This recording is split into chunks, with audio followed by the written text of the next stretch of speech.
Aujourd'hui, je vous montre ce que j'ai reçu. Alors, je l'ai acheté chez Bax Music. J'ai pris ce casque de chez Beyer Dynamic. C'est un DT 990 Pro.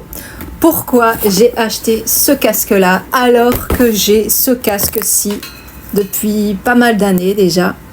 C'est un DT 770 Pro 80 OHM. Toujours de chez Beyer Dynamic qui a un petit peu vécu. On voit un petit peu les lambeaux, hein, tout ça, mais bon, voilà, il a pris un petit peu de l'âge, mais il fonctionne toujours super bien. Alors, la différence entre ce casque-ci et celui-ci, je vais vous expliquer pourquoi. On ouvre le produit. En fait, ce qu'il y a, c'est que ce son-là, donc c'est vraiment ce qu'on entend, c'est l'idéal, par exemple, si on chante, voilà, moi j'ai un micro ici, un Rode NT1, voilà, si je chante avec ce casque-là, ça va être vraiment bien, donc pour de l'enregistrement, ça va être cool. Par contre, en production de musique, celui-ci n'est pas vraiment optimisé, on va dire, pour la production de musique. J'ai appris ça récemment grâce à ma prof de musique.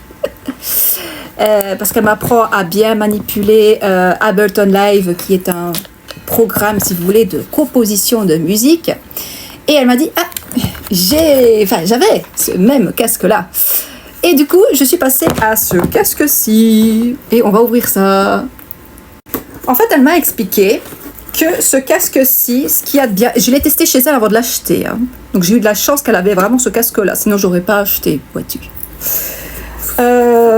Elle m'avait expliqué qu'en fait, ce casque-là, c'est un casque semi-ouvert, mais le son vraiment est beaucoup plus dense, beaucoup plus cristallin que ce casque-ci où tu as l'impression d'avoir un compresseur dans les oreilles quand tu fais de la production de musique. Donc, tu as un son beaucoup plus fermé dans celui-ci. Si tu veux mettre, par exemple, des reverbs, si tu veux mettre des sons un petit peu, voilà, il faut de la précision en fait, hein. Quand on fait de la production de musique, on a besoin de précision, on a besoin de voir ce que ça donne au niveau sonore, parce que c'est important de voir, j'ai mis trop de reverb, je le sais, parce que j'ai un casque qui vraiment va me donner la précision du son. Donc voilà, alors le voilà, je vais le sortir. Hop.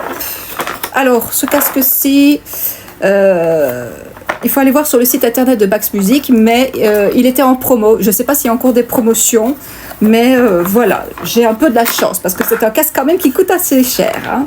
Mais il vaut son prix, c'est de la qualité, et c'est pour d'une longue durée aussi, donc forcément... Alors, on va sortir lui de là. Donc voilà, ce casque-ci, il est vraiment très bien pour le mix et le mastering. Parce que franchement, il faut privilégier donc les casques à son ouvert. Voilà, j'espère que je vous aurai un petit peu aidé au niveau de la production de musique. En général, je vous retrouverai sur une prochaine vidéo.